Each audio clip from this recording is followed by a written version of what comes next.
All right, I was enjoying the music so much. Hello, everyone. Welcome to our webinar, Climate Change, Human Wellbeing and Reproductive Health. I'm Sadia Rahman. I am the Program Director of Light to Life and the keynote speaker of 2018 ICFP. Happy Earth Day. We're just waiting for other participants to join, and we'll be just begin our webinar. So we're just taking some time to people to join. We have our chat box. Please feel free to write where are you joining from. So we have an interpretation channel in French. In the bottom of the toolbar, you will see a globe sign. It allows you to change your language, how you would like to hear this webinar. So we can see, good evening from UNFPA Bangladesh. Okay, Sarah from Advanced Family Planning, joining from Georgia. Jahid Memon from Aga Khan University, Pakistan. Hello, everyone. So on this Earth Day, so we're just waiting. So we have 68 participants, which is really impressive.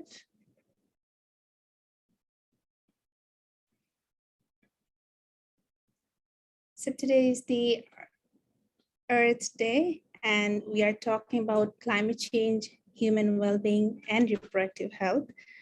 As I work around family planning and climate change in Bangladesh, I'm really pleased to moderate this session with you all and share this evening from Bangladesh, as climate solutions can also be win-win opportunities for meeting development and human well-being needs while boosting prosperity for rural communities and in sub-Saharan Africa and mostly in South Asia, I would say.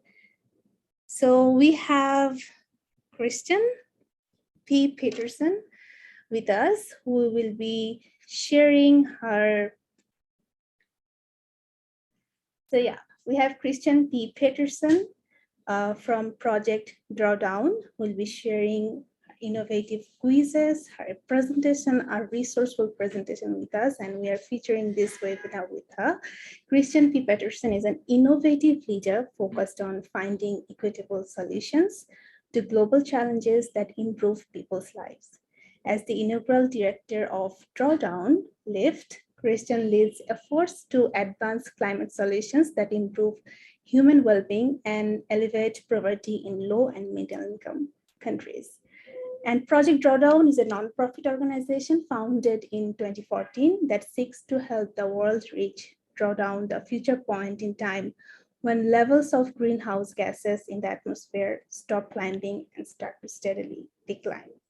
So welcome, Kristen. I'm really delighted to share this webinar with you and moderate this for you. I'm sure, I suppose you have a great quiz for our participants here. So I'll say over to Kristen. Welcome. Thank you, Sadia. And thank you also for all the work that you are doing in Bangladesh around family planning and climate change. And you didn't say so yourself, but you are recognized as a 120 under 40 leader in the family planning community, and you're really doing phenomenal work. So thank you very much for hosting the webinar today. And greetings to everyone who's joined us from around the world. And I also want to just acknowledge that I do have two of the Drawdown Lift report co-authors with us today, Paul West and Yusuf Jamil. And I just want to greet everyone and thank you all for joining, and especially welcome those of you who are joining during the holy month of Ramadan. It's really a privilege to be with you all, especially as a graduate of the Bloomberg School of Public Health. I got my MPH in 2014, and I was among a group of special students who were getting their degrees mid-career, and so we fondly called ourselves the oldies. So if any oldies are tuning in, it's great to have you with us today as well. And I'm really pleased to share today how climate solutions can also contribute to improving multiple dimensions of human well-being, including health, and also discuss how we can effectively communicate the connections between population dynamics and climate change solutions. So first, I think JT is going to pull up a quiz for everyone, just to make sure you're all paying attention. So here's the question: what percentage of people in the world live on less than US $7 a day? So just choose one response. Give a couple seconds for everyone to respond.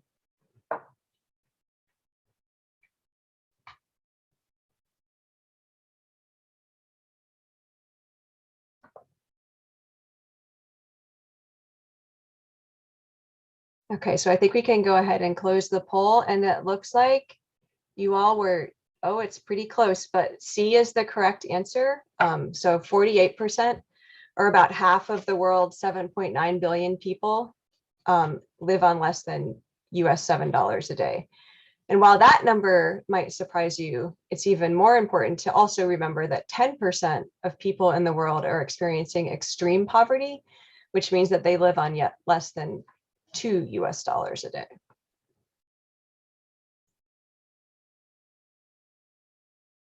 So I think we can close the poll.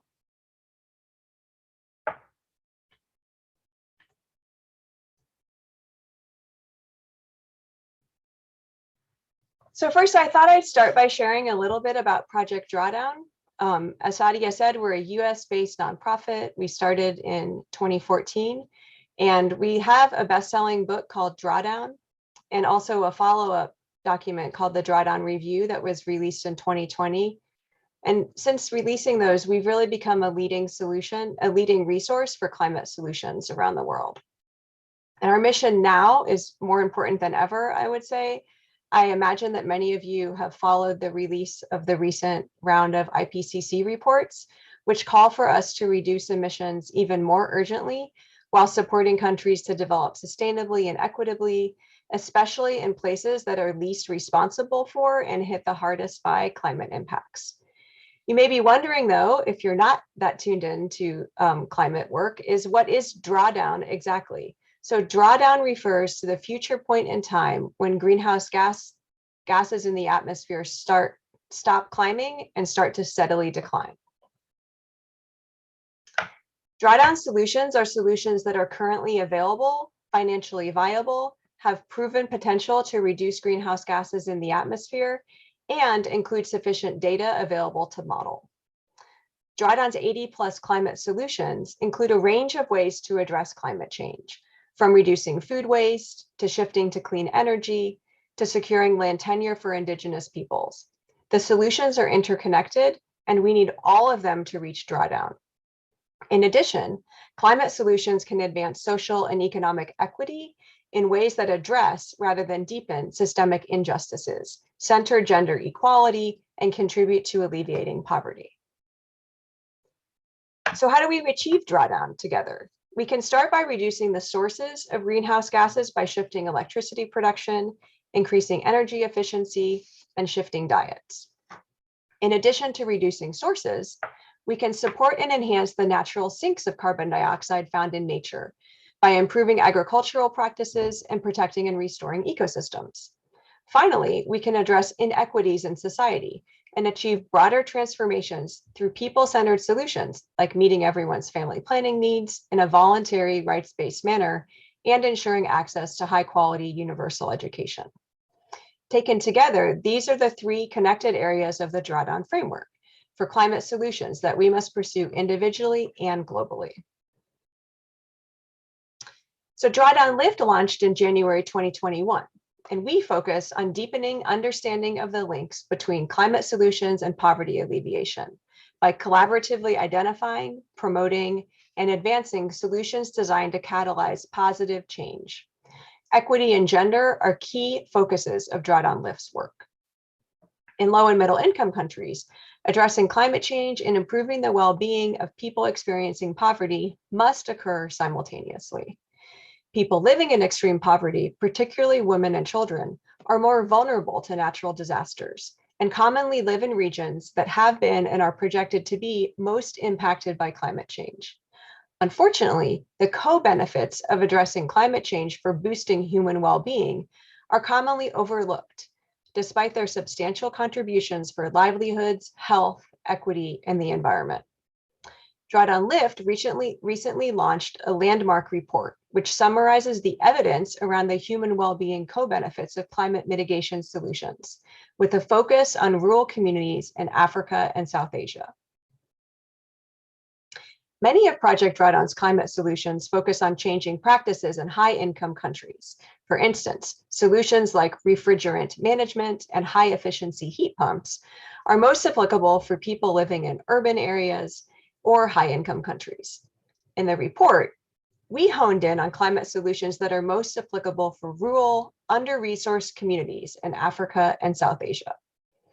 We identified a subset of 28 Project Drawdown solutions that generate significant co-benefits for poverty reduction and overall well-being, shown as colored bubbles in this figure. The gray bubbles represent other Project Drawdown solutions that are not included in our report. We grouped solutions with similar climate and human well-being benefits together. For instance, distributed solar, photovoltaics, small hydropower, and geothermal have similar co-benefits and are grouped together in orange as solutions focused on providing clean energy. Thus, our report focuses on 5 groups of solutions: improving agriculture and agroforestry, protecting and restoring ecosystems, fostering equality, providing clean electricity, and adopting clean cooking. To assess the evidence of impact of the 5 groups of climate solutions on human well-being, we adapted the donut economics framework, which focuses on ensuring that people can thrive while preserving the health of the environment. The donut economics framework consists of 12 dimensions of human well-being, shown here in the inner brown circle. We used the donut economics framework for 2 main reasons: its explicit inclusion of gender equality and its adaptability. To calculate the human well-being for each country in the world, we used a mix of indicators from other multidimensional human well-being indices and indicators that we added or modified to best address the most pressing challenges in rural, under-resourced communities. For example, since climate change and poverty disproportionately affect women and girls, in addition to the indicator on women's representation in government, we added 3 other indicators to the gender equality dimension on intimate partner violence, national abortion policies, and child, early, and forced marriage and unions to better capture multiple components of women's well-being. We also included health indicators that are important for women's well-being, such as maternal mortality rates and demand satisfied for family planning. This map shows average Drawdown Lift human well-being index values across all 12 dimensions of human well-being. Countries with lower human well-being are shown in red, and countries with higher human well-being are shown in blue. It's important to note that a greater overall Drawdown Lift index value in richer countries can mask inequities on specific indicators, such as women's representation in government. Generally, sub-Saharan Africa and South Asian countries have lower Drawdown Lift index values. However, reflective of countries' diverse cultures, history, geopolitics, and governance, there is significant variation among low and middle income countries. The next step in our work was to evaluate the evidence of human well-being co-benefits for the 5 groups of climate solutions. We reviewed over 450 peer-reviewed articles and reports to summarize the evidence of how climate solutions influence the 12 dimensions of human well-being. The results are shown here. As you can see, the 5 climate solution groups have direct and indirect co-benefits across many dimensions of human well-being. Next, I will highlight the co-benefits of 3 of our 5 solutions groups: improving agriculture and agroforestry, protecting and restoring ecosystems in honor of Earth Day, and fostering equality. Improving agricultural productivity is a key pathway for eliminating poverty and hunger. In 2020, more than 2.3 billion people, or 1/3 of the global population, experienced moderate or severe food insecurity. Globally, food insecurity among women is 10% higher than for men. In Africa, 21% of the population experiences undernourishment, while in Asia, 9% of the population is undernourished. World Bank economists estimated that improvements in agriculture are 11 times more effective at reducing extreme poverty in sub-Saharan Africa than investments in other sectors.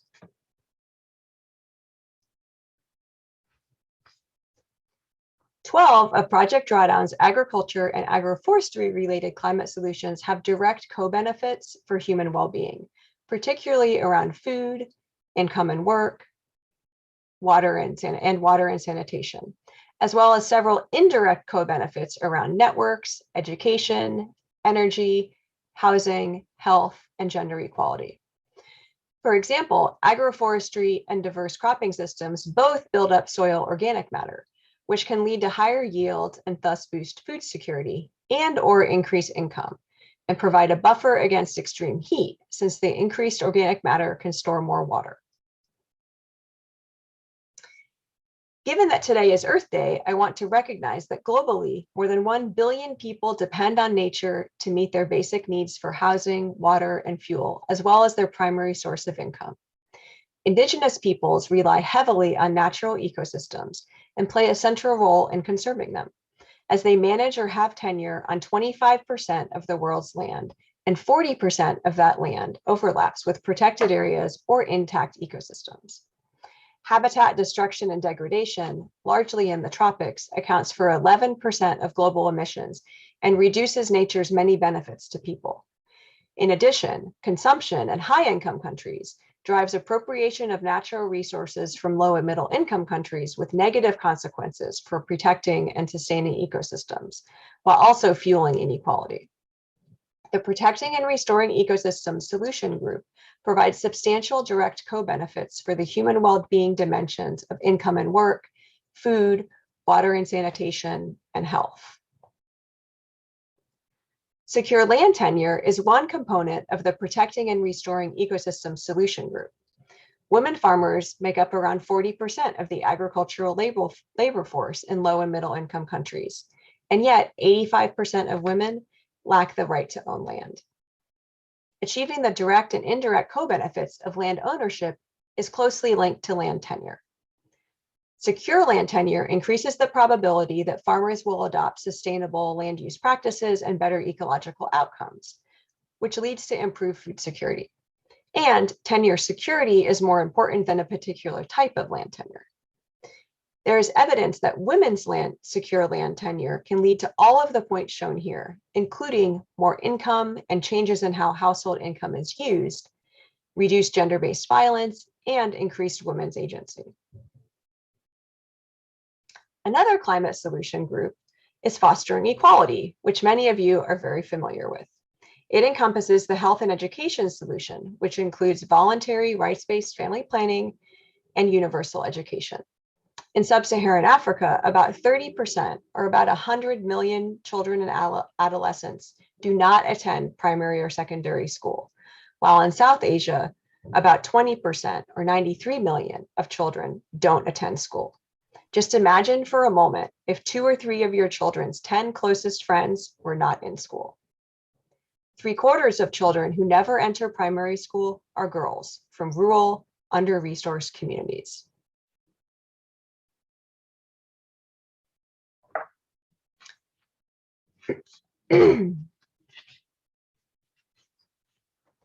In addition, as most of you know, in low and middle income countries, 218 million women of reproductive age want to avoid becoming pregnant, but are not using a modern method of contraception.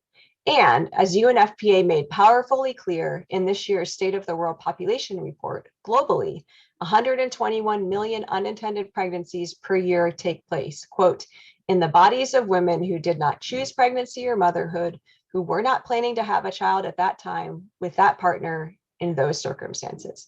Indeed, half of all pregnancies are unintended. Rights-based voluntary family planning and quality universal education are also essential for enhancing resilience. To be clear, family planning, ensuring everyone's contraceptive needs are met in a way that centers rights and bodily autonomy, is not in itself a climate mitigation strategy. Rather, it is the outcome of family planning, slower population growth, that is a climate solution. Project Drawdown's health and education solution centers actions that foster equality in society, specifically rights-based voluntary family planning and high-quality inclusive education, and offer clear health and economic as well as long-term ancillary climate benefits. Fostering equality yields co-benefits for all 12 dimensions of human well-being, more than any of the other 5 groups of climate solutions.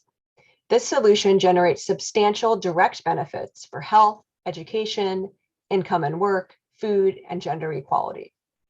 In addition, it provides indirect benefits for social equity, water and sanitation, energy, networks, housing, peace and justice, and political voice. Our thorough review provides solid and substantial evidence for numerous human well-being co-benefits of climate change solutions. These solutions generate significant direct and indirect co-benefits to human well-being, particularly around income and work, health, food security, education, gender equality, and energy, and would be transformational in helping to alleviate poverty and increase resilience to current and future climate change for all people, especially for women and girls. The win-win solutions presented here also have strong climate benefits. According to our estimates, the total carbon dioxide sequestered reduction potential of the solutions presented here is approximately 690 gigatons between 2020 and 2050, which is tremendous given that annual global greenhouse gas emissions in 2020 were approximately 50 gigatons. Improving the well-being of people experiencing extreme poverty and addressing climate change can and must be complementary. There don't have to be trade-offs between human well-being and climate action. In fact, climate solutions can be part of a low-carbon pathway to prosperity. We hope our work serves as a guide for social entrepreneurs, decision makers, policymakers, companies, and donors to advance such pathways. We also hope that SRHR leaders and advocates will be interested in reading the report and supporting the recommended actions. Over the years, Project Drawdown has been criticized at times by some SRHR advocates for including the health and education solution in our framework. As someone whose MPH studies at Hopkins focused on women's and reproductive health, I can see how some people could misconstrue Project Drawdown's health and education solution. To be clear, we fully support centering bodily autonomy and individual choice, and we agree that contraception and family planning are not in themselves climate mitigation solutions. Rather, one outcome of family planning, slower population growth, can contribute to reduced carbon emissions and is thus an indirect climate mitigation strategy. Based on our modeling, 55% of the projected CO2 sequestered emissions reductions between 2020 and 2050 for the health and education solution will occur in low and middle income countries, whereas 45% would occur in high income countries. We must all recognize that global population levels are a key variable in climate models, including those used by the IPCC. Thus, we cannot ignore population dynamics when it comes to climate change. We also agree that mitigating climate change requires immediate emissions reductions and transformation to sustainable consumption and production, especially in high-income countries. That's why nearly all of our more than 80 climate solutions focus on transforming the electricity, building, and energy sectors to drastically reduce emissions. Unsustainable consumption and fossil fuel-based production are indeed the primary drivers of climate change. And, of course, we agree that restricting fertility and using coercive measures to address social and environmental problems violates human rights and undermines bodily autonomy. We believe that when people everywhere can make decisions about their fertility by overcoming all barriers to rights-based sexual and reproductive health services, including voluntary family planning, the end result of slower population growth can contribute to a long-term reduction in emissions. The February IPCC report on climate impacts and adaptation cited increased access to reproductive health and family planning services as contributing to climate change resilience. Drawdown Lift launched a policy brief during COP26, in fact, on girls' education and family planning, essential components of climate adaptation and resilience, which you can download on the Lift homepage. Taking a human rights-based approach ensures that women are involved in decision-making about policies that concern their sexual and reproductive health.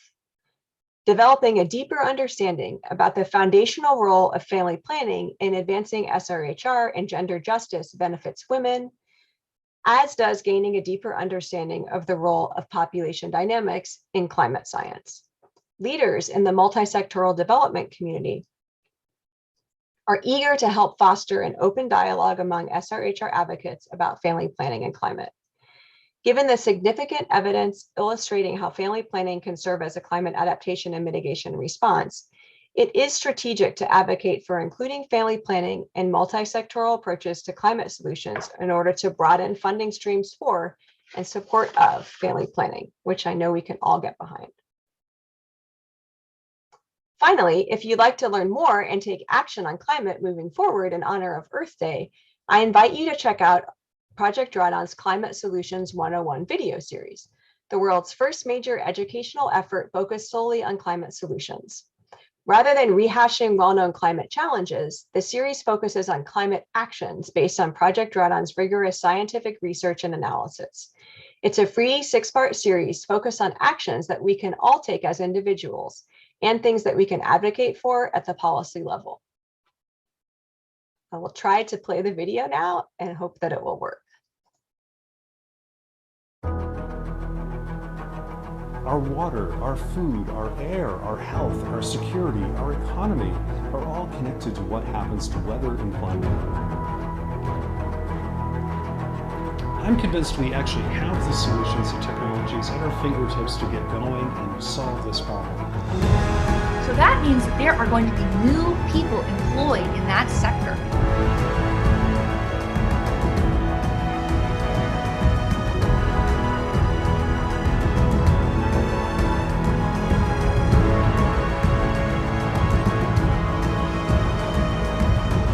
We get to build the future we want. It hasn't happened yet. The future is ours to choose.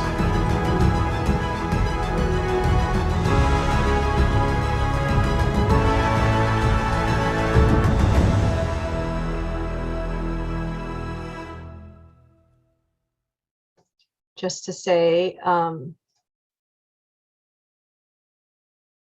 thank you to everyone, and just thank you for your time, and thanks to the Gates Institute, ICFP 2022, and the Bloomberg School of Public Health for co-hosting the event today and inviting me to speak. And I'd also like to recognize and thank the report co-authors and the Drawdown Lift Advisory Council members, as well as a small group of family planning and climate thought leaders who have been meeting regularly over the past few months. Many thanks to everyone. So please download the report. You can find it on the homepage of our website. And now, Sadia, we can dive into some questions. Thank you, Kristen. What a wonderful presentation, I must say. And it's very enlightening for advocates like me, mostly youth advocates who are working on the ground and promoting family planning in climate vulnerable areas. So I just wanted to ask you that how can advocates like me and decision makers use this report to demonstrate the essential connection between family planning and universal health coverage and its subsequent impact on climate change? Because as I work on the ground within these issues, it's really hard to make these connections and demonstrate within different stakeholders, if you can share.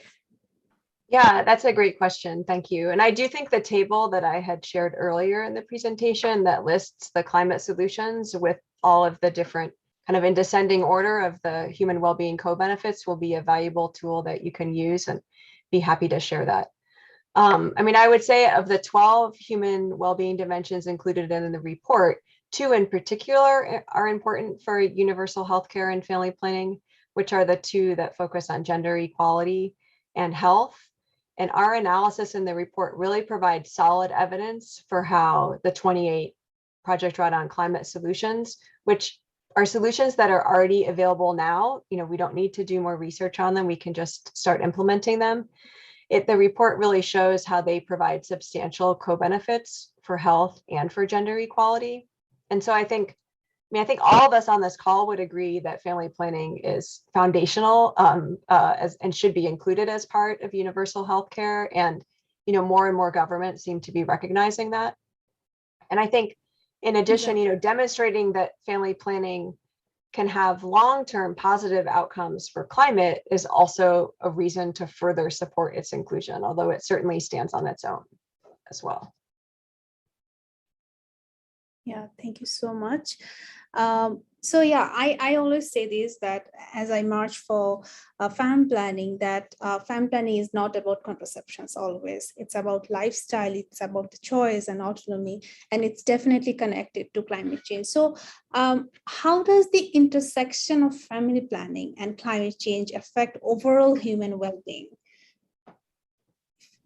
Yeah, I would say, and I think that you and I would probably agree on this, that really overcoming all barriers to bodily autonomy, whether it's for adolescents, for young couples, for older married couples, or just individuals can make, the goal is to ensure that everyone can make decisions about whether, when, and how many children they want to have, if they do want to have children, and that's really absolutely essential for human well-being. And the 12 dimensions of human well-being in our Drawdown lift human well-being inside all critical, but I would say that health, education, gender equality, and food are really the essential building blocks, sort of the foundations for a person's well-being. And if you cannot decide for yourself whether and when to have children, how could you also ensure that you're in a good position to be able to adapt to climate change? Or how could you be in a good position to be able to take actions around climate change? And so I really see family planning as sort of the essential building block of an individual's house, and then what they construct from there. Exactly, totally agree with you. I have seen while working on the ground that the SRHR and mostly family planning plays a important role in all of the members that's living in mostly climate vulnerable areas. As I'm from Bangladesh, I've seen many cases how the little details of our life is connected to these components. So my third question would be, how would adopting climate solutions such as improving agriculture and agroforestry have an indirect benefit on health and gender equality? Yeah, that's a good question too. Thank you. I would say that, and this is detailed in the report, but the indirect solutions, the indirect co-benefits flow through the direct co-benefits. So for example, in the case of agriculture and agroforestry, the direct benefits are around food, income and work, and water and sanitation. And then improving crop yields and boosting income as a result of that can lead to indirect benefits for health as well as gender equality. Simply by improving the quantity, quality, and diversity of food, that leads to indirect benefits for health and gender equality.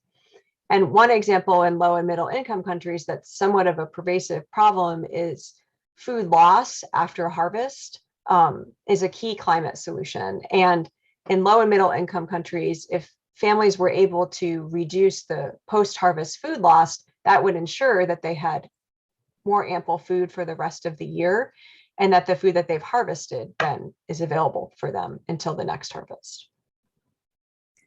Wonderful. So your solutions and proposed agendas bring me another question, that what are some concrete actions individual can take to address climate change in their personal lives?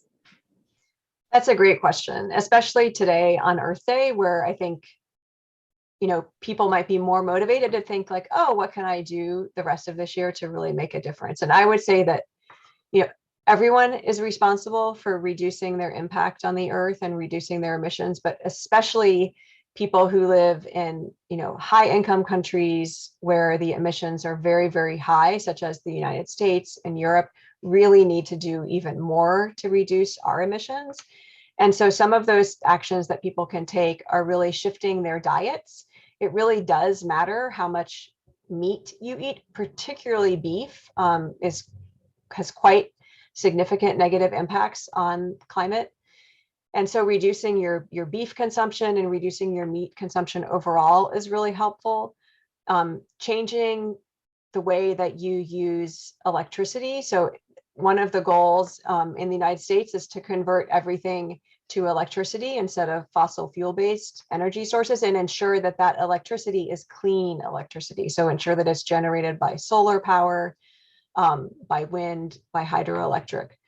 And another example, which people who go to a lot of conferences can think about, is reducing your air travel, because that really does have a big impact on the climate. And then, of course, using greener forms of transportation in your daily life, like walking or bicycling.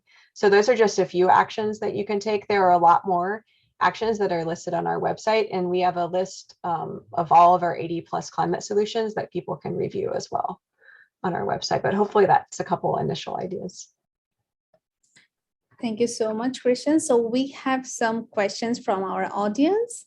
So let me just ask on behalf of them. So Joe Indivik asked, what do you see as the most effective policies or interventions to drive entrepreneurship around climate innovations in underserved communities? Sorry, I was looking through the questions to find the question. So what was the question again? So what do you see as the most effective policies or interventions to drive entrepreneurship around climate innovations in underserved communities? Ooh, that's a good question. I mean, I would say it depends on if it's underserved communities in the US context, like in a high income country or in low and middle income countries. But I would really say looking to the solutions that we highlight, at least for low and middle income countries, looking to the 28 solutions that we highlight in the report, simply because these are solutions that, where we've gathered the substantial evidence that shows all of the co-benefits that these solutions generate for improving human well-being. And so in underserved communities, what we can't do is try to implement climate solutions that don't also, help lift people up out of poverty or improve their health or address gender inequality. So we really need to focus on these solutions that, kind of have win-wins or can achieve multiple things at the same time, that both benefit the development in the communities and then also, address climate. Okay. So Owen Raymond asked that he seems to recall when Project Drawdown findings were first made public, combining the effects of family planning and slowing population growth with girls' education had the most impact in reducing carbon dioxide compared to other solutions. So can you comment on this? That is true. Oying's memory is still good. Hi, Oying. So I would say, yes, that was correct. When the book first came out in 2017, they combined those, and it was, girls' education and family planning together were the #1 climate solution. Then in 2020, when we released the Drawdown review, that's our more recent publication. And so I would refer people to that document instead of the original book, just because some changes were made in the modeling. And one of the changes is that instead of focusing just on girls' education, the modeling in the Drawdown review is universal education for all children, 12 years of universal high quality education. So that's one shift. And actually we recently just redid the model again with the UN's 2019 population projection data. And in those models, the amount of carbon sequestered as a result of the cascading benefits of the health and education solution has decreased. And I think it's now, I'd have to look to get it exactly, or Paul and Yusuf could drop it in the chat, but I think it's 69 gigatons. So it has dropped, in large part because, more people are able to realize their fertility goals than were when the book first came out. But I would definitely refer people to the Drawdown review for the newest version of our work. And then we will be updating our website with all of the most up-to-date modeling and numbers in the coming weeks. So that should be up there pretty soon. Wonderful. So the next question is from Stan Becker from Johns Hopkins University, is asking, multiple groups of ecologists have estimated that the sustainable population for the world is only 2 to 4 billion. So how do we go from 8 to 2 or 3 except by one child family norm? That's a great question. Hi, Professor Becker. Glad that you're joining.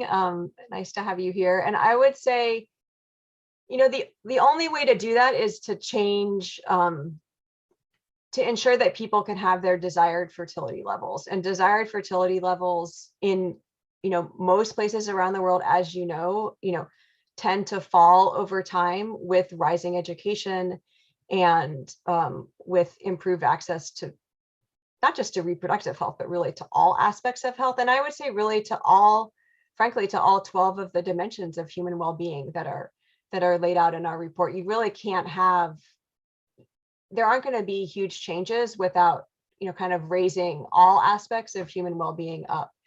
And I would say, I don't think we want to go back to any sort of one-child family policies or one-child family norms. I mean, the goal, and Project Drawdown actually doesn't support, small families or two-child families. That's not something that we support as an organization. We really support full and informed choice.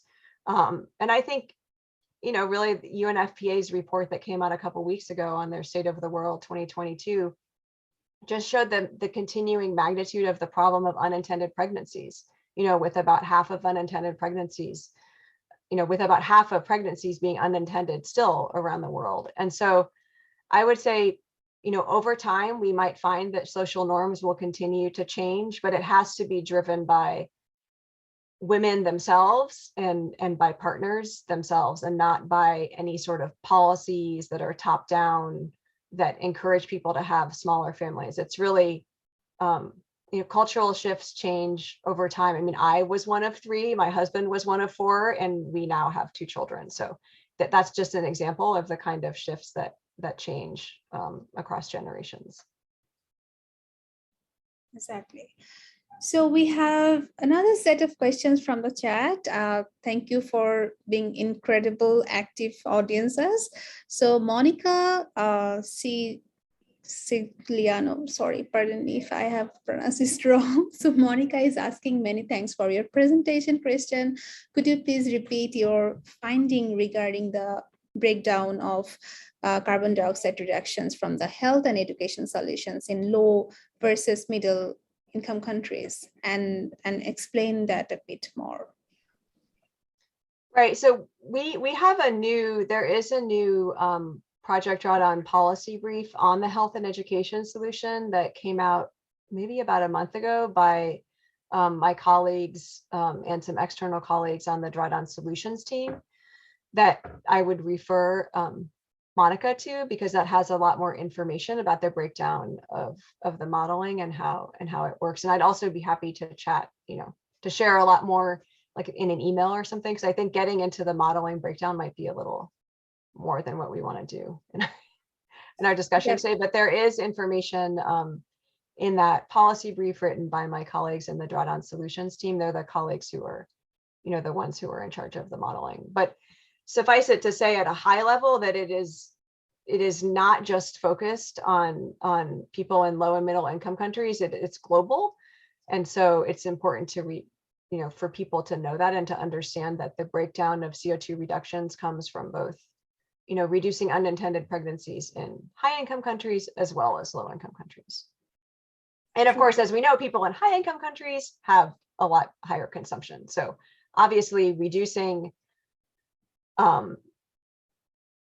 unintended pregnancies in high income countries has a bigger impact, right, on emissions, because the higher emissions levels in those countries.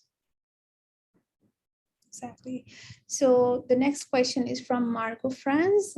He's asking, knowing that population control and eugenics has a dark history in the global family planning movement, how do you promote family planning as a climate change solution, especially in low and middle income countries, without placing the responsibility for environmental decline or marginalized individuals and population? And how do you avoid targeting these individuals and population in reducing their family size for the sake of climate change solution? Right. I mean, that's a great question. I feel like I addressed that pretty well in my presentation today. So I would point to what I've just said over the past, 30 minutes or so, that's not what Project Drawdown does. I mean, we don't, and I don't think there are, frankly, any organizations working at the climate organization working in a space who do that. I would say, what Project Drawdown does and what's evidenced in our report is really supporting climate solutions that can improve human well-being by lifting up, these 12 different dimensions of human well-being, some of which the dimensions like health and gender equality really focus on women. The responsibility is certainly not on women experiencing poverty to have fewer children. That's not the framing that we would take, or that I think is helpful. I mean, the framing is that, the goal is to have everyone in the world to have full bodily autonomy and full access to making and knowledge, to making choices that work well for them. And right now, especially as you can read in the UNFPA's recent report, that is simply not the case yet. I mean, for many complicated reasons, such as side effects, such as inability to exert control over whether and when they have sex, or inability to ask their partners to use condoms, that there are many adolescents and women around the world who still don't have full bodily autonomy. And until we have that, when we have that, I think will be a time when we can really celebrate that things have really improved around the world for gender equality. And I believe we'll definitely gonna have that. So yeah, I'm hopeful. So Douglas Lovell is asking, which NGOs other than Project Drawdown provide the most effective actions regarding family planning? Which ones should I support to have? Yeah, I mean, the most effective actions regarding family planning, I mean, I would support,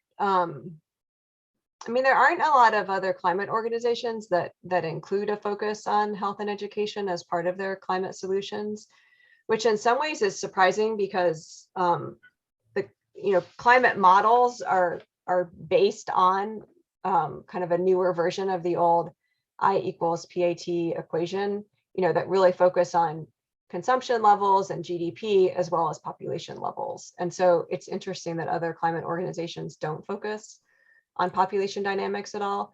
But I would say, the best option is to really support, UNFPA, support family planning focused organizations that really are rights-based and who are very committed to ensuring that all women in the world and all couples can achieve full bodily autonomy and be able to ensure that, they're able to choose whether, when, and how many children they have. And that's just not the reality yet for so many women around the world, especially adolescents. The fertility choices that adolescents make will have a huge impact on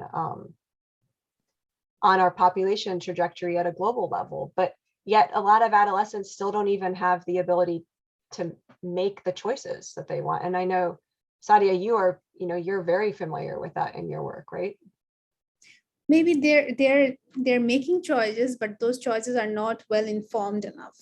So yeah, obviously I can relate to that. So the next question is from Joe Ndivek. Are there any certificates, training programs, etc., that you would recommend for public health professionals looking to do more work at the intersection of health and climate change? That's a great question. I actually are one of the fourth co-author on the report, Carissa Patron, is not with us today because she's on vacation, but She recently completed a certificate program on health and climate that I'm pretty sure was run through Yale, that is available online. It was all virtual. And we have another colleague at Project Drawdown who also did that certificate last year. So I can recommend that. I don't know if Hopkins still has it, but Hopkins used to have, because I did it, used to have a certificate program in population that I think I did as part of my MPH program, but I'm pretty sure, and Professor Becker might be able to comment, I'm pretty sure that's would be available to other people, especially in our new pandemic world of virtual learning. So hopefully that could be a resource as well for people. But those are the two that immediately come to mind. Oh yeah, Yusuf put the certificate program in the chat. Yeah. And also just to add with your answer for Douglas's question that which NGOs he should look forward who are working around this. I'm very much happy to share that Gates Institute is supporting young organizations who are working around climate change and SIHR, particularly family planning on the ground. And my organization, Light to Life, recently got the Ingenuity Fund 2021, and we will be working on a project called School of Impossible, where we will be promoting knowledge and information through play-based curriculum, through stories, through paintings, songs and storytelling, and we'll be getting those important information on family planning on the adolescents, to the adolescents and young women and girls who are living in the coastal belts of Bangladesh.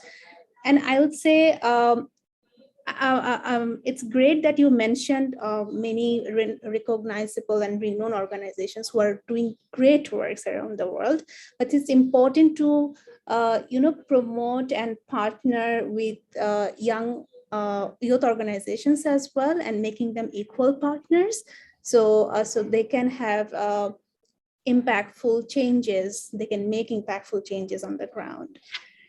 Yeah, just to add with your answer.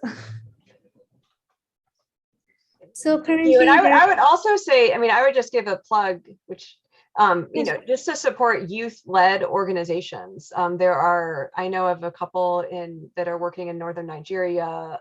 There are some in East Africa. I mean, maybe when we post the recording to this session, we can also post some suggested youth-led organizations. But there are a lot of really strong youth-led organizations that are charting the way forward for working, not only on family planning or life planning, as people like to call it, and contraceptives, but also, making the linkages really well from their, personal experiences, around family planning and climate. So I would recommend checking out youth-led organizations, especially in, those that are led in that are based in low and middle income countries.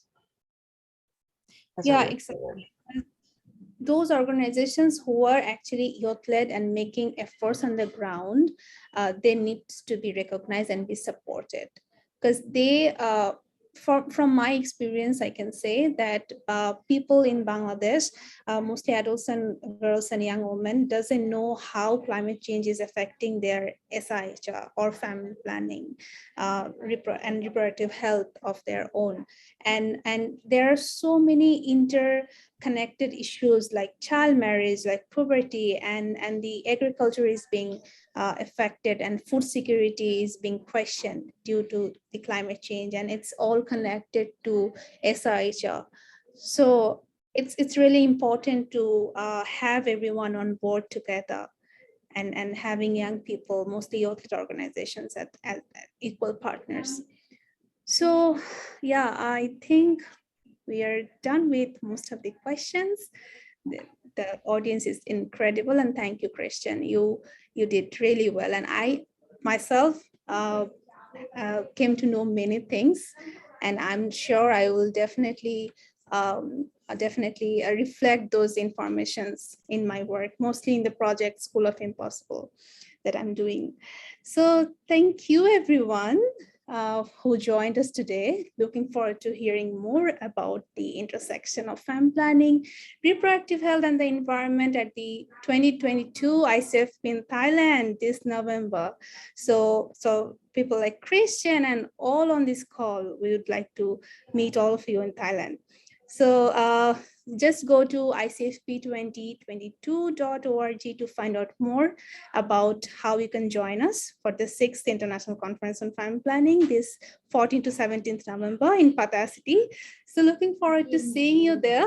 And I just want to quickly thank our background team or support team, I would say, JT, Christina, Kelly, Kristen, Molly, and our wonderful interpreter for all of the supports you have given, both Kristen and me during this webinar. Thank you so much, guys. Thank you for joining, everyone. Happy Earth Day. Thank you, everyone. Thank you, Sadia, and happy Earth Day. And hopefully we'll see you at, get to meet you in person at ICFP.